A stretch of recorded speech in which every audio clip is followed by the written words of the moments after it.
보람과 기쁨으로 영혼이 만족하는 삶이어야 한다고 하는데요. 누구나 사람은 실패보다는 성공한 삶을 원할 것입니다. 사람이 추구해야 할 진정한 성공은 무엇인지 오늘 안경전 종도사님께서 저술하신 이 책 천지성공에 그 해답이 들어있습니다. 인류가 알아야 할 진정한 성공에 대한 이야기, 오늘 전기훈 수호사님과 도담 나눠보도록 하겠습니다. 수호사님 안녕하세요. 안녕하십니까. 네, 성공이나 실패라는 단어는 누구나 다 알고 있는데요. 그런데 이 책은 그냥 성공이 아니라 천지성공이라고 적혀 있는데 다른 뜻이 담겨 있나요? 예, 세상에는 성공에 대한 이야기가 많이 있죠. 그런데 이 천지성공 이야기는 완전히 다른 차원의 성공 이야기다라고 말씀을 드리고 싶습니다. 네. 한마디로 말해서 천지와 함께하는 성공 이야기. 많은 사람들이 성공을 위해서 노력을 하는데 그 성공에는 천지라고 하는 그 핵심 코드가 반드시 들어가야만 한다는 이야기죠. 그래서 이 천지, 하늘과 땅에 대해 완전히 생각을 다르게 할 때 성공의 해답을 찾을 수가 있다. 네. 우선 그렇게 말씀을 드리고 싶네요. 네, 오늘 성공에 대해서 아주 깊은 이야기가 있을 것 같은데요. 오늘 첫 시간이니까 우선 책에 대해서 간략히 소개해 주셨으면 합니다. 전체적으로 어떻게 구성이 되어 있나요? 예, 조금 전에 말씀하신 것처럼 이 책은 안경전 정산도 종도사님께서 저술하신 책이고요. 정산도 도전의 도전 강독 시리즈로서 이렇게 첫 번째 이제 성공편으로 나온 책입니다. 네. 그래서 이 총 7개의 장으로 구성이 되어 있습니다. 첫 번째 장은 이 책의 서론에 해당이 되고요. 이 성공에 대해서 진정한 성공은 무엇인가 하는 그 천지 성공에 대한 화두를 우리들한테 던져주고 있습니다. 그 다음에 두 번째 장은 성공하는 인생의 바탕이 되는 이 천지 대자연의 변화 법칙, 변화 질서, 그것을 아주 소상하게 밝혀주고 있고요. 그 다음에 세 번째 장에 가서는 그 천지 성공 이야기의 주인공이신 강정잔 상제님의 생애와 사상에 대해서 영화처럼 이야기가 진행이 되고 있고요. 그 다음에 네 번째 장은 우리 인간이 살다가 죽잖아요. 네. 삶과 죽음을 이렇게 반복을 하는데 삶과 죽음을 넘어서서 추구하는 그런 성공의 문제를 새롭게 제기를 하고 있습니다. 그 다음에 다섯 번째 장은 앞으로 오는 새 문명의 청사진, 설계도, 그리고 그 세계에 가게 되는 과정을 이제 이야기를 해놓고 있고요. 그 다음에 여섯 번째 장은 앞으로 오는 새 세상의 세계 시민이 되려면 어떤 조건을 갖춰야 되는가 하는 그런 내용으로 구성이 되어 있습니다. 마지막으로 일곱 번째 장은 그러면 그런 세상이 과연 어떤 세상이냐, 그걸 미리 한번 보자. 그래서 한번 그 세계를 스케치를 해보고 네. 천지 성공으로 나아가는 그런 길, 그런 실천 방안으로서 이 책을 마무리를 하고 있습니다. 네, 오늘 7장 중에서 오늘 제 1장에 대해서 알아볼 텐데요. 수호사님, 사람은 누구나 행복한 삶을 살길 원하는데 인생은 내 뜻대로만 되는 건 아닌 것 같습니다. 때로는 실패해서 방황하기도 하고 또 절망에 빠지기도 하고 또 작은 일에도 행복해하는 게 사람인데 인생을 어떻게 살아야 행복하다고 할 수 있을까요?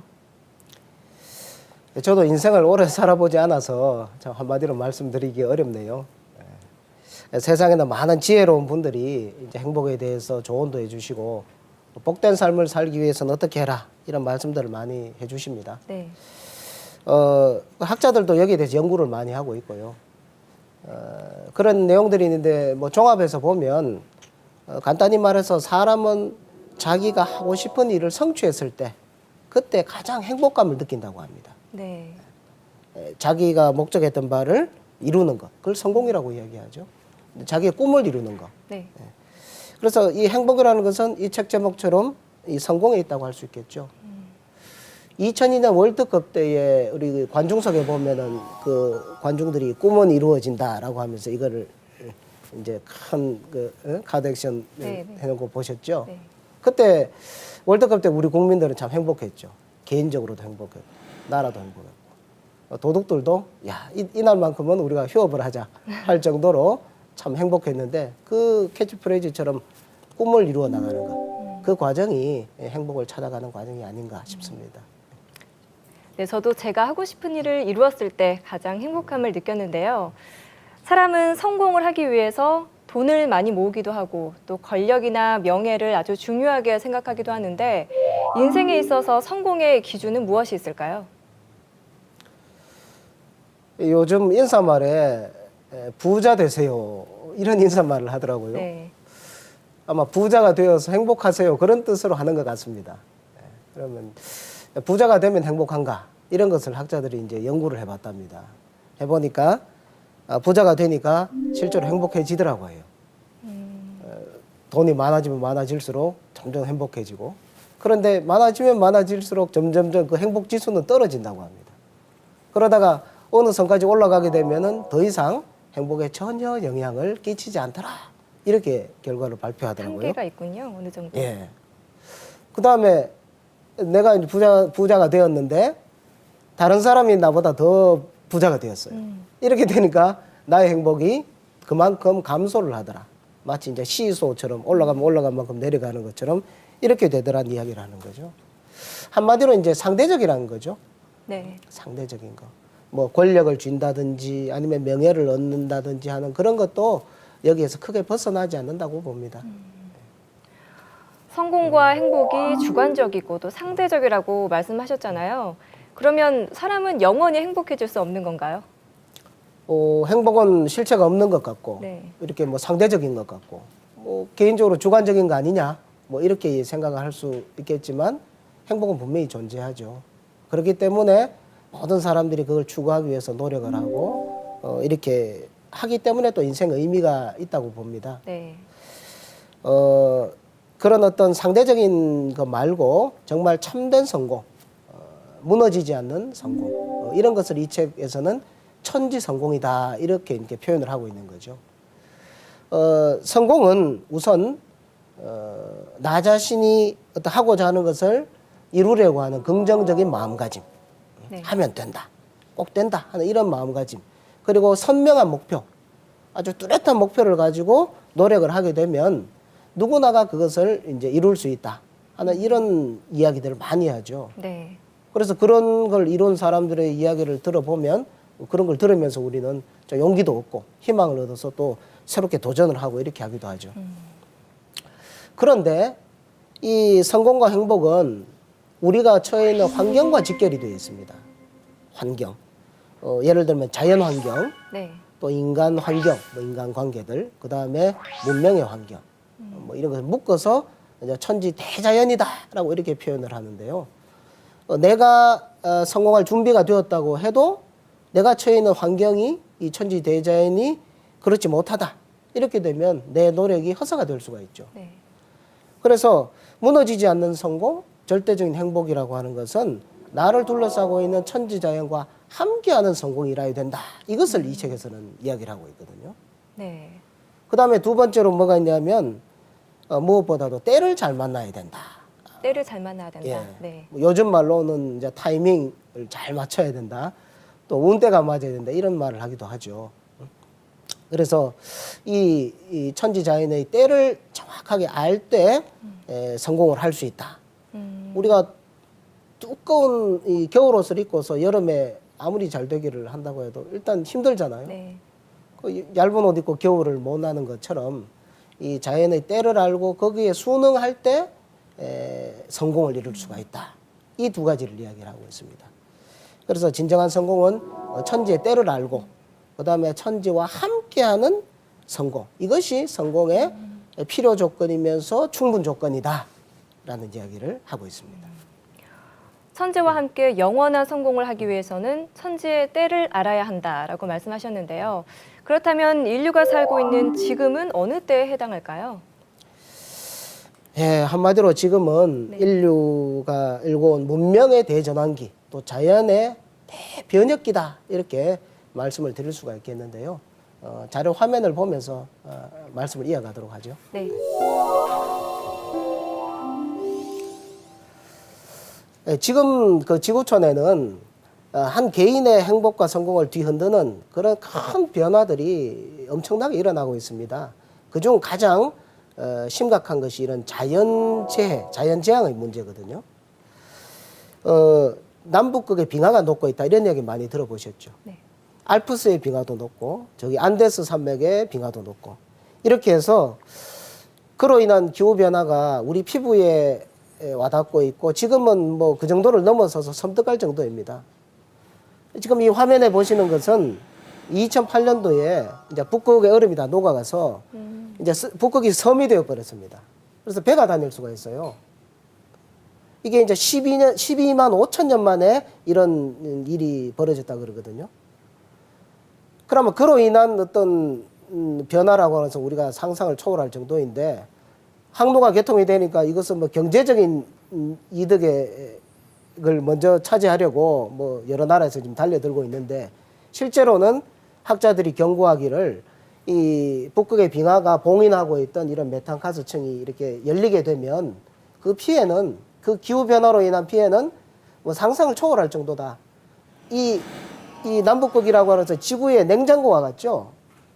집에 냉장고가 가동이 멈췄습니다. 그러면 안에 있는 음식이 막 썩고 그렇게 되죠. 그런 것처럼 지구의 냉장고가 고장이 나게 되니까 그로 인한 기후 변화라고 하는 것은 지금도 진행이 되고 있고 앞으로도 참 우리가 정말 제대로 신경 써서 봐야 되는 문제거든요.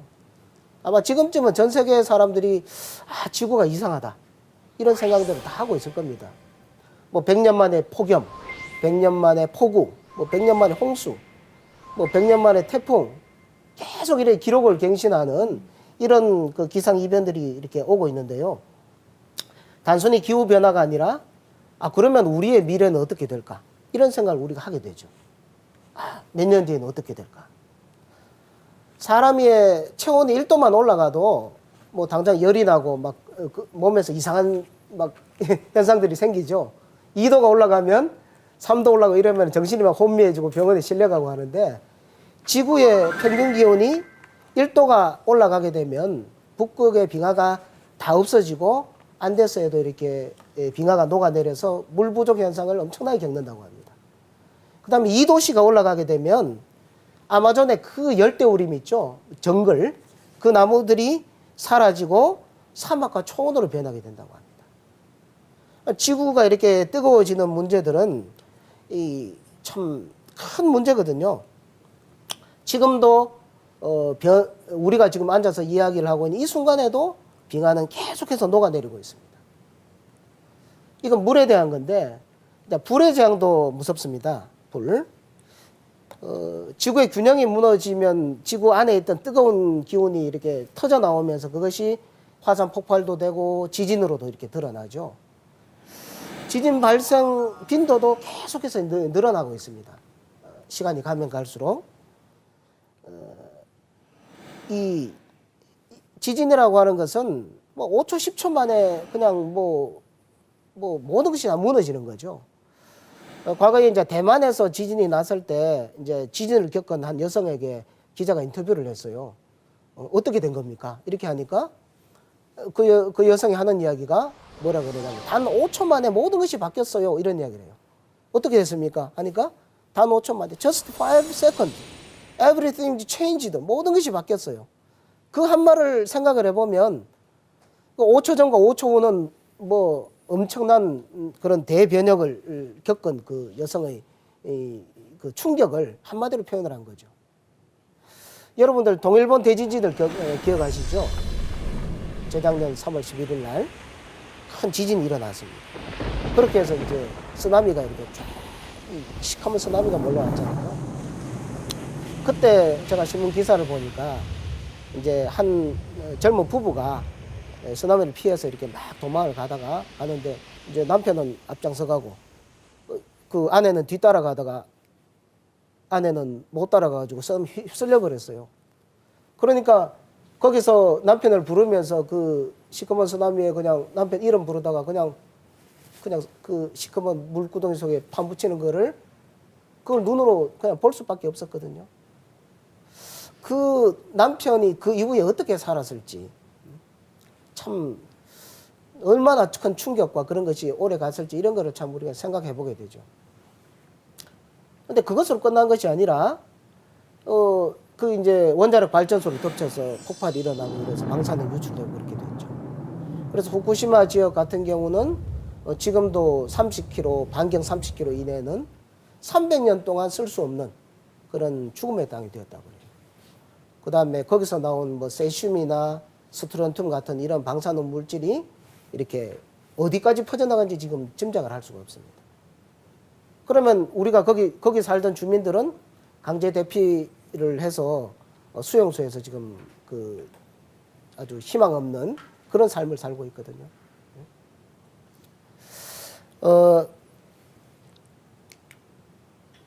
이 그때 장면이죠.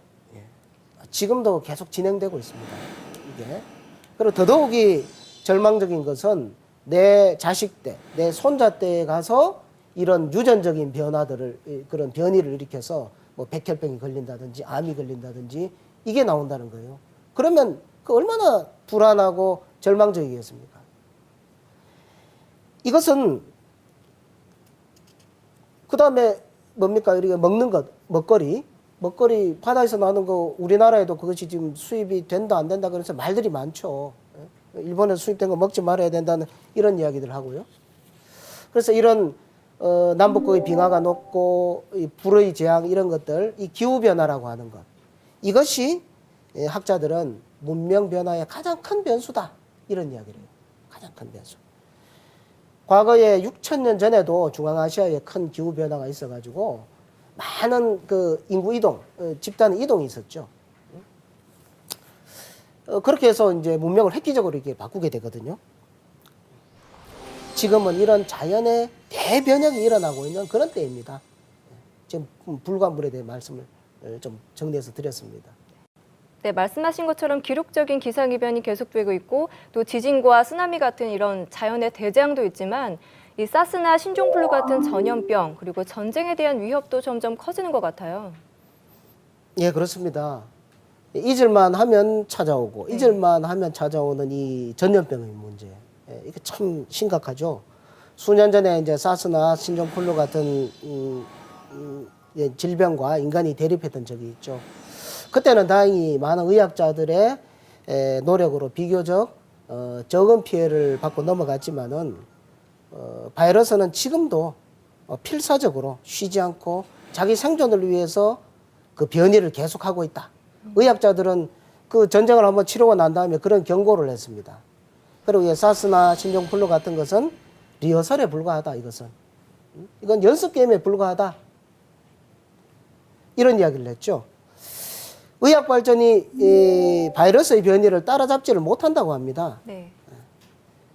전염병은 과거에도 1918년에 스페인 독감 같은 경우에도 1차 대전을 종식할 정도로 5천만 명에서 1억 명 정도의 그 사망자를 내면서 스페인 독감이 이렇게 진행이 되었고요.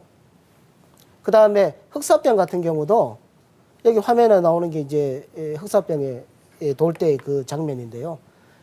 이 유럽에 퍼졌던 흑사병으로 해서 중세의 문명이 몰락을 하고, 그 다음에 천연두 같은 경우는 중남미 문명을 완전히 몰락하게 만든 그런 원인이 되었죠. 그래서 이 전염병이라고 하는 것은 마치 파도처럼 다가왔다가 그 다음 파도 또 다가오고 또 다가오고 끊임없이 오면서 동서양 문명을 판도를 바꾸는 아주 중요한 그런 변수다 이런 말씀을 드리고 싶고요. 전쟁 같은 경우도 뭐 그렇죠. 특히 우리 한국 같은 경우에는 어떤 영화를 보니까 그런 이야기를 해요. 어떤 딸이 군인인 아빠한테 이제 질문을 하는 겁니다. 아빠, 전쟁이 뭐예요? 어리니까 모르잖아요. 그러니까 그 직업 군인인 아버지가 뭐라고 대답을 했겠어요? 전쟁이 뭐냐고 하니까 전쟁이라는 것은 있어서는 안 되는 것이야. 이렇게 대답을 했답니다. 있어서는 안 되는 전쟁인데 이 인류는 잠시도 이 전쟁을 피해가지를 못했습니다. 특히 우리는 한반도로 하는 이런 특수한 환경 속에서 남북이 대치하는 상황을 겪고 있는데도 우리는 뭐 지금은 내성이 생겼는지 아무 생각도 안 하고 밥 잘 먹고 살고 있죠. 전쟁은 인간의 모든 것을 빼앗아갑니다. 저희 어머니께서 과거에 이제 강원도 고성, 금강산 밑에 사셨어요. 어린 시절에 이제 거기서 행복하게 어린 시절을 보내고 있었습니다. 그러다가 이제 6.25 전쟁이 터졌죠. 그래서 가족들이 다 뿔뿔이 흩어지고 남쪽으로 피난을 내려오고 이렇게 됐거든요. 그래서 유복한 집에 딸로서 이렇게 행복하게 살다가 어느 날 갑자기 포탄 소리가 나고 이러면서 전쟁이 터진 겁니다. 가족을 다 잃어버렸어요. 고아가 됐습니다. 그러고서 30년 넘게 사신 겁니다. 그래서 그리고 수십 년이 지나고 나서야 이산가족 찾기를 해서 살아남은 가족 몇 명을 찾았거든요. 그 6.25 전쟁은 저희 집의 운명을 완전히 뒤바꿔 버렸습니다. 전염병이라든지 이 전쟁 같은 경우도 뭡니까? 갑자기 다가와서 인생의 모든 것을 뒤바뀌어 버리는 그런 것이 바로 질병과 전쟁이다. 이런 말씀을 드리고 싶네요. 네, 전쟁과 전염병뿐만 아니라 이 세계 경제 위기도 지금도 계속되고 있는데요. 그런데 현대 문명의 위기 또한 인류를 위협하는 아주 심각한 문제인 것 같아요. 예, 좋은 지적입니다. 현대 문명이 이제 자본주의 경제로서 돌아가고 있죠. 네. 이 자본주의는 경쟁과 효율성을 근간으로 해서 이 문명에 많은 혜택을 주었죠. 그런데 한편으로는 인간의 탐욕을 이렇게 자극을 한다. 이렇게 해서 비판을 받기도 하는데요. 그 후유증 그리고 그 때문에 그런 그 한계를 많이 지적하고 있습니다. 그래서 새로운 패러다임을 찾아야 된다. 그래서 공존 자본주의 또는 생명 자본주의 이런 표현을 쓰면서 새로운 패러다임을 찾는데 아직도 그 찾지를 못하고 있거든요. 자본주의의 위기로 인해서 한 나라의 어떤 경제 문제가 터지게 되면 지금은 그게 전 세계로 금방 퍼져나가죠. 어느 한 나라의 경제가 파산이 되었다. 그러면은 우리하고는 상관이 없다. 그게 아니라 즉각 전 세계로 퍼져나가는 그런 세상입니다. 몇 년 전에 있었던 그 미국의 서브프라임 모기지 사태 또 그게 이제 대표적인 예죠. 그리고 이제 그 빈익빈 부익부라고 하는 이 자본주의의 후유증 이것이 이제 인간의 우리들이 이제 살맛을 잃어버리게 만드는 것 같습니다. 그래서 특히 우리나라 같은 경우는 자살률이 참 높죠. 우리나라가 OECD 회원국 중에서 10년째 자살률 1위를 달리고 있습니다. 그리고 그 증가 속도도 가장 빠르고요. 그래서 2011년 통계를 보면 1년 동안에 약 15,000명 이상. 시간 계산을 해보니까 한 40분 만에 한 명씩 스스로 목숨을 끊는 셈이더라고요. 참 모두가 이렇게 성공하려고 이렇게 태어났는데 이게 정말 충격적인 통계거든요. 그래서 많은 지식인들이 한국 사회가 이래서는 안 된다. 왜? 우리가 이렇게 잘 살고 경제적으로 부유해졌는데 왜 전 세계에서 가장 많이 스스로 목숨을 끊는가? 이거 심각하게 고민을 해봐야 될 문제거든요. 그래서 지금은 앞에 이제 쭉 이야기한 것을 우리 정리를 해보면 우리가 가만히 앉아서 내면의 편안한 성공론만을 이야기하기에는 너무 크고 복잡한 변화들이 지금 일어나고 있습니다. 전문가들은 그런 부분들을 이렇게 지적을 하고 연구를 하고 있지만 전문가들한테만 해당되는 것이 아니라 그 영향은 나와 내 가족들에게 모든 인류에게 다 미치는 것이라는 것을 우리는 이 성공을 이야기를 하면서 반드시 생각을 해야 된다는 것이죠. 네. 지금껏 자연현상기관이 봐왔던 지진이나 홍수 같은 자연재해, 그리고 신종플루와 사스 같은 전염병, 그리고 세계 각국에서 일어나고 있는 크고 작은 전쟁들이 바로 자연과 문명의 대변환기 때문에 일어나는 현상이다라고 말씀해 주셨는데요. 수호사님 말씀을 듣다 보니까 이런 문제들이 하루빨리 해결되지 않으면 내가 성공을 했더라도 언제 무너질지 모르는 사상 누각이 될 수 있겠다 이런 생각이 드는데요. 그렇습니다. 지금 우리가 겪고 있는 이런 변화들은 과거에 일어났던 변화들과는 완전히 다릅니다. 네. 100년, 1000년 전에 일어났던 그런 위기와는 본질적으로 다르거든요. 지금은 세계가 하나의 네트워크로 연결이 되어 있죠. 하나의 유기체로 되어 있습니다. 네. 어느 한 곳에 큰 문제가 생기면 즉각 전 세계로 퍼지고 그리고 그 강도, 파괴력도 좀 더 커지고 이렇게 되는 세상이죠. 그 다음에 앞에 여러 가지 전쟁이나 자연재앙이나 이런 것들이 하나가 아니라 몇 가지가 동시에 터진다고 한번 생각을 해보십시오. 그러면 이것도 참 엄청난 문제거든요. 너무 이제 어두운 이야기만 많이 한 것 같은데요. 그렇지만 절망으로만 생각해서는 안 되고요. 그 위기가 곧 기회다라는 말이 있잖아요. 네. 위기가 곧 기회다. 그래서 지금은 자연과 문명의 대전환기다. 전환기라는 말은 새로운 상황으로 바뀐다 이런 뜻이잖아요. 그래서 이 새로운 상황으로 바뀌는 그 과정을 제대로 들여다보는 것이 참으로 중요합니다. 제대로 들여다보는 것이. 정산도 도전에 보면 여기에 대한 말씀이 나오는데요. 네. 그 2편 137장에 있는 말씀을 같이 한번 볼까요? 네. 지천하지 세자는 유천하지 생기하고 암천하지 세자는 유천하지 사기니라. 천하 대세를 아는 자에게는 천하의 살 기운이 붙어 있고 천하 대세의 어두운 자에게는 천하의 죽을 기운밖에 없느니라. 예, 살 기운과 죽을 기운, 성공하느냐 실패하느냐, 네. 이것이 천지 대세를 제대로 보고 아느냐 모르느냐 여기에 달려 있다라고 하는 중요한 말씀이거든요.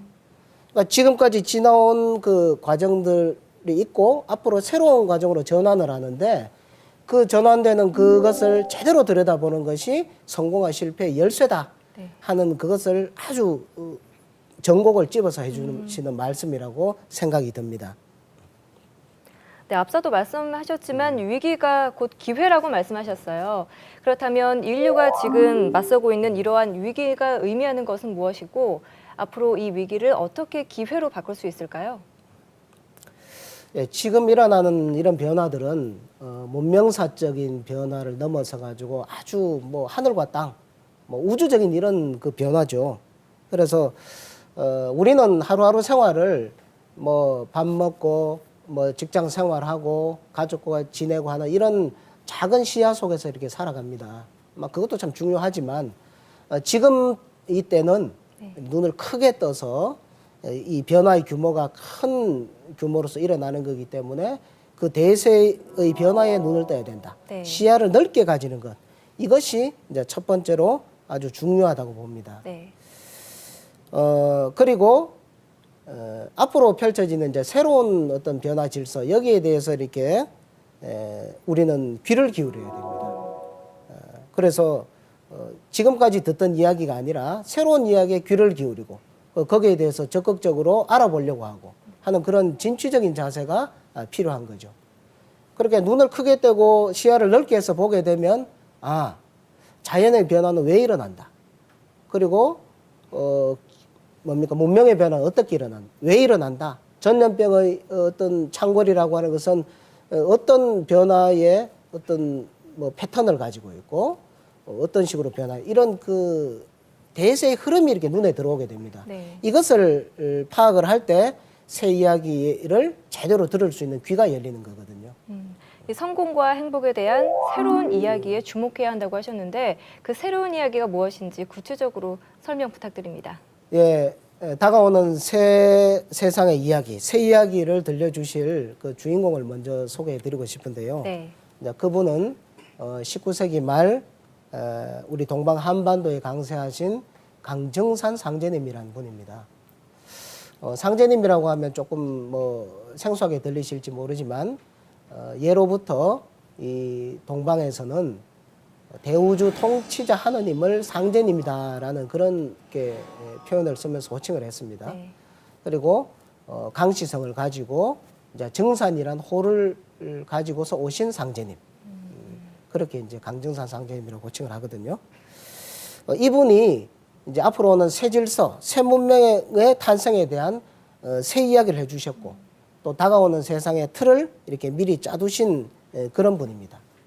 그리고 우리가 이제 살기 좋은 세상, 그런 세상을 이야기를 할 때 상생의 세상이다 이런 표현을 많이 쓰게 되는데요. 이 상생이라는 말은 이 강정산 상제님께서 처음으로 이 문명사에서 이렇게 쓰신 그런 단어거든요. 네. 상생. 그래서 강정산 상제님께서 들려주신 상생의 이야기. 이것이 이제 다가오는 새 문명의 새 이야기다. 이렇게 말씀을 드리고 싶네요. 네, 상생이라는 말은 저도 많이 듣고 있는데요. 그 포항 호미곶에 가면 상생의 손이라고 해서 큰 조형물도 세워놨더라고요. 예, 저도 그걸 봤거든요. 네. 그 상생의 손. 저는 그걸 보면서 저게 누구의 손일까? 왜 상생을 이야기하면서 손을 저렇게 조형물로 만들어 놓았을까? 이런 생각을 해보았습니다. 상생이란 말을 사회에서 많이 쓰죠. 그렇죠. 그런데 보통 이거는 공생의 의미로 많이 쓰는 것 같아요. 그러니까 함께 잘 살자. 네. 그다음에 싸우다가 이제 더 이상 싸우지 말고 사이좋게 지내자. 이런 의미로 상생을 많이 쓰는 것 같은데요. 상생의 본래 의미는 남을 잘되게 한다. 남을 잘되게 한다. 그리고 남을 살린다. 남이 잘 되어야 내가 잘 될 수 있다. 아주 성숙한 깨달음이죠. 네. 그리고 이런 변혁 속에서 뭐 이런 이제 사고를 당하고 뭐 어려움을 겪고 할 때 그 속에서 인간을 살려내려고 하는 그런 정신, 이것을 상생이라고 이야기를 합니다. 네. 공생과는 완전히 다르죠. 그런데 이 상생의 가장 중요한 근본적인 의미는 조금 전에 말씀드린 강증산 상제님께서 짜놓으신 앞으로 다가오는 새 문명의 질서, 그것을 이제 상생이라고 이야기를 합니다. 네. 이 상생의 질서로 우주를 구조 조정을 했을 때 사람과 사람이 서로 상생을 하고 또 자연과 사람이 상생하고 남성과 여성이 상생하고 하는 이런 그 상생의 틀 속에서 우리 인간도 완전한 성공을 이룰 수 있다라는 것이 이제 이 상생의 뜻이죠. 네. 예. 남을 잘 되게 한다, 남을 살린다는 이 상생의 본래 의미에 대해서 말씀해 주셨습니다. 그런데 앞서 수호사님께서 이 상제님에 대해서 잠깐 말씀해 주셨는데요. 시청자분들은 아직까지 이 상제님 하면 아직 낯설어 하시는 분들도 많을 것 같아요. 어떤 분이신지 좀 더 간략하게 소개해 주시면 감사하겠습니다. 네, 그러면 자료 화면을 보면서 말씀을 이어가겠습니다. 네.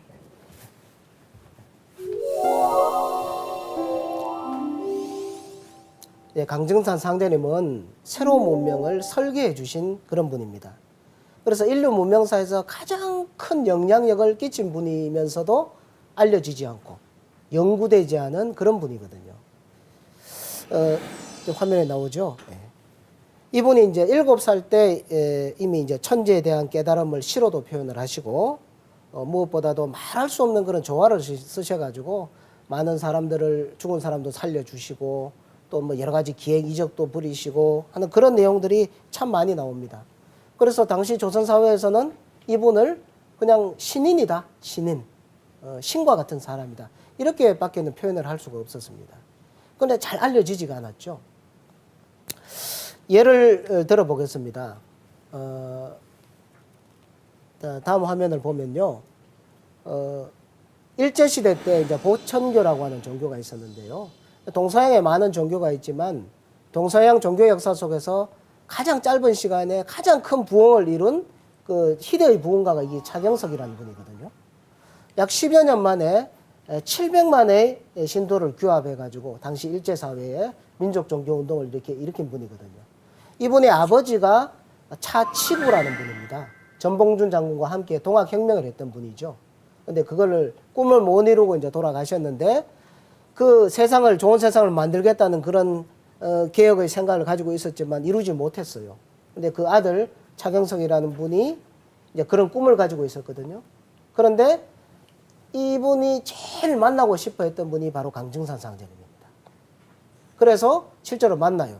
만나서 많은 가르침을 받고서 거기에서 그 가르침을 따르면서 이런 동서양 종교사에서 없는 참 대부흥의 역사를 이룬 그런 역사가 일어나게 됩니다.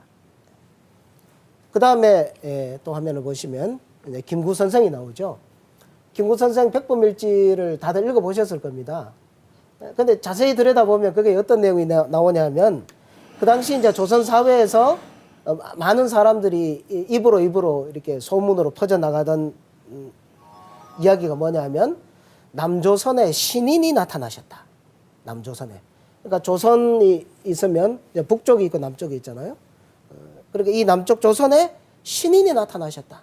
그래서 그분은 뭐 바다 위를 막 걸어 다니고 군산 앞바다에서 뭐 지나가는 배를 못 가게 멈추시고 뭐 별의별 그 신비한 내용들이 사람들 입을 통해서 퍼졌거든요.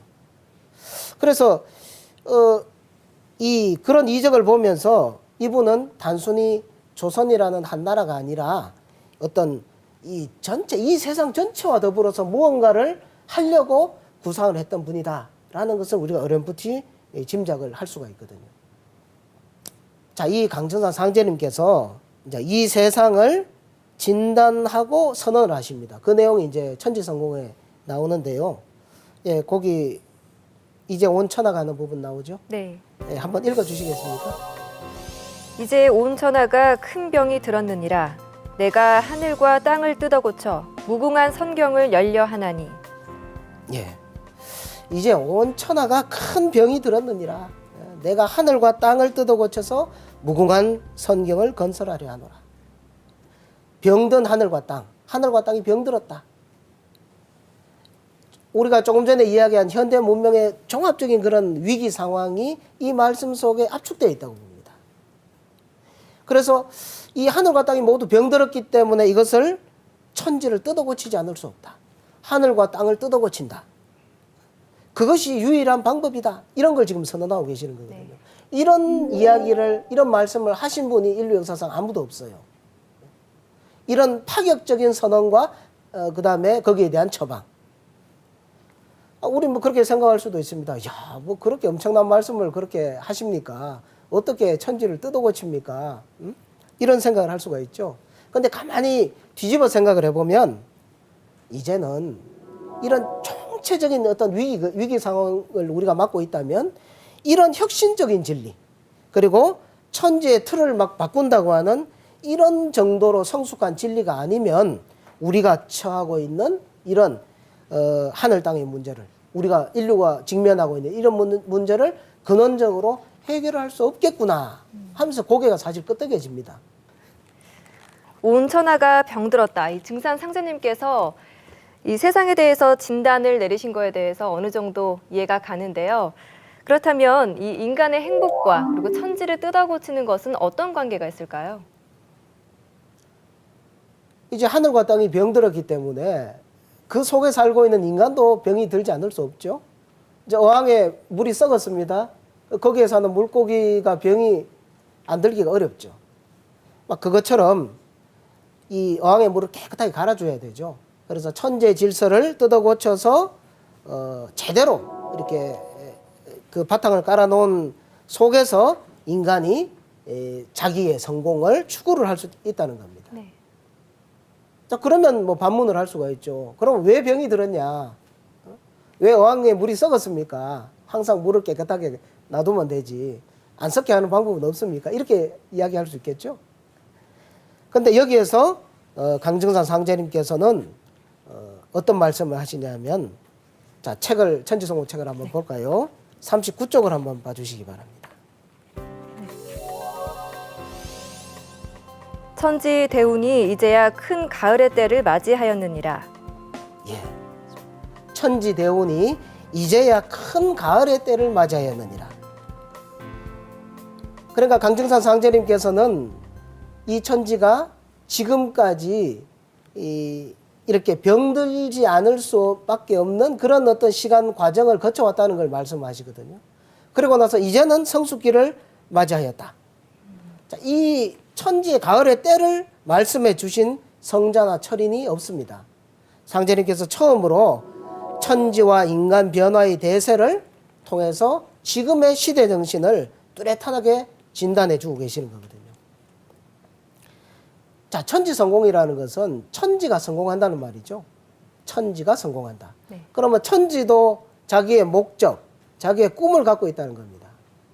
그럼 천지의 목적은 무엇일까요? 천지는 자기의 자식과 같은 인간을 낳아서 기르고 성숙시킨다는 겁니다. 그래서 그 천지가 그 목적을 달성하는 때가 바로 그 성숙기, 이 가을의 때라는 거죠. 지금은 바로 그 가을의 때가 되었다. 이거를 이제 말씀해 주시는 거죠. 또한 인간 입장에서 보면은 인간은 그 가을의 때에 천지의 열매가 되는 것이 인간으로 봤을 때는 성공이죠. 그래서 이제 천지의 가을철을 맞았으니 인간도 열매를 맺어야 된다. 그래서 천지와 더불어 성공하는 것이 바로 진정한 성공, 천지 성공이다라고 이야기를 해주고 있습니다. 네, 앞에서 수호사님과 함께 도전 성구를 같이 읽어봤는데요. 도전에 대해서도 설명 부탁드릴게요. 예, 도전은 이 천지성공 이야기의 원전입니다. 이 강증산 상제님이 이 세상을 진단하고 거기에 대한 처방을 내리시고 앞으로 다가오는 세상에 대한 청사진을 기록한 경전이 바로 이 도전이거든요. 동양과 서양에 보면은 여러 경전이 있죠. 네. 그래서 그 경전을 통해서 인류의 문화가 이렇게 쭉 거기에서 이렇게 다 퍼져 나온 거죠. 그런데 이 봄, 여름, 철 성장 과정에서 경전을 가지고 가을에 문화를 열 수는 없습니다. 이 도전이라고 하는 것은 가을 문화를 여는 경전이다. 이렇게 한마디로 말씀을 드릴 수가 있고요.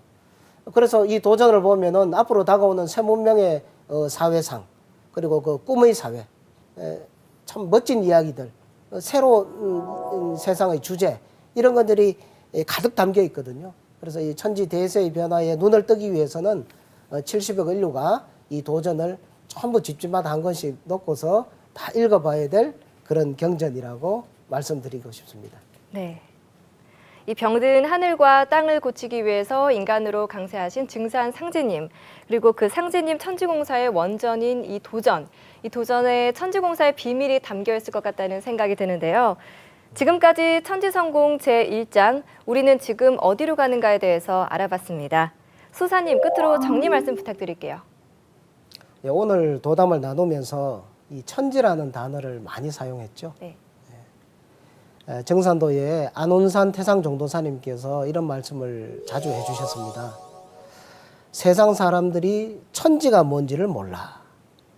인간은 대자연에서 생겨나서 살다가 저 대자연으로 돌아가는 것이요. 이 말씀을 여러 번 참 들었습니다.